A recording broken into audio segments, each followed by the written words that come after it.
সারা দেশে বৃষ্টি বাড়ায় চিকিৎসকদের আশঙ্কা হামের প্রকোপের এই পরিস্থিতির মধ্যেই সামনে আরও বাড়বে ডেঙ্গুর প্রকোপ। তবে পরিস্থিতি মোকাবেলা সর্বাত্মক প্রস্তুতি রয়েছে রাজধানীর হাসপাতালগুলোর। এদিকে সারা দেশে 24 ঘন্টার ব্যবধানে ডেঙ্গু আক্রান্ত হয়ে হাসপাতালে ভর্তি হয়েছেন 68 জন। একই সময়ে সারা দেশে হাম উপসর্গে 3 জনের মৃত্যু হয়েছে। হাসপাতালে ভর্তি হয়েছে 786 জন। রফিক মাহমুদের রিপোর্ট। কেএসআরএম শেকড় থেকে শিখরে। স্বাস্থ্য অধিদপ্তরের তথ্য বলছে, জুলাইয়ে প্রথম সপ্তাহ থেকে হাসপাতালগুলোতে দ্রুত বাড়তে শুরু করেছে ডেঙ্গুর প্রাদুর্ভাব। রাজধানীর হাসপাতালগুলোতে গিয়ে দেখা যায়, ঢাকা সহ দেশের বিভিন্ন প্রান্ত থেকে এসে ভর্তি হচ্ছেন রোগীরা। তীব্র জ্বর, মাথা ব্যথা, বমি সহ বিভিন্ন সমস্যায় ভুগছেন তারা। শুরুতে তো জ্বর আর বমি, মাথা ব্যথা এগুলো বেশি ছিল।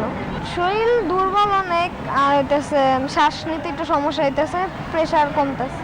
প্রচুর জ্বর, মানে এমন জ্বর মানে থাকার মতো না। তো রাত্র কোনো রকম পার করে সকালবেলা আমার হাজব্যান্ড আমারে হসপিটালে নিয়ে আসছে। তারপরে ডাক্তার সিবিসি টেস্ট দিছে। সিবিসি করানোর পরে ডাক্তার বলছে যে আপনি ডেঙ্গুতে আক্রান্ত। তবে টিকা কার্যক্রম সহ সরকারের বিভিন্ন পদক্ষেপের ফলে কিছুটা কমেছে হাম আক্রান্ত রোগীর চাপ। জ্বর আসছে তো 103 জ্বর কমতেছে না 6 দিন। তো 7 দিনের মাথায় আমি মেডিকেল নিয়ে আসছি, আল্লাহর রহমত 14 দিনের মাথায় সে সুস্থ হয়েছে, সে বাড়ি চলে গেছে। এখন আমার ওয়াইফ, আমার এই ছেলে আক্রান্ত।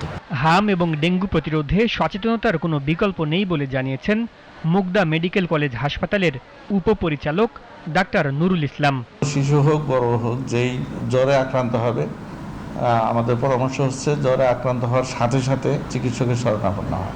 যেভাবে হোক চিকিৎসকের কাছে গেলেই আশা করা যায় এটা শনাক্ত হয়ে যাবে যেটা ডেঙ্গু নাকি মিজেলস। তো জনগণের প্রতি আহ্বান থাকবে যে শুরুতেই চিকিৎসকের শরণাপন্ন হওয়া, চিকিৎসার আওতায় চলে আসা, তাহলে মানে জটিলতা থেকে শুরু করে আমাদের মৃত্যু কমানো সম্ভব হবে আর কি। জটিলতা এড়াতে জ্বর হলে দ্রুত চিকিৎসকের শরণাপন্ন হওয়ার পরামর্শ দিয়েছেন তিনি।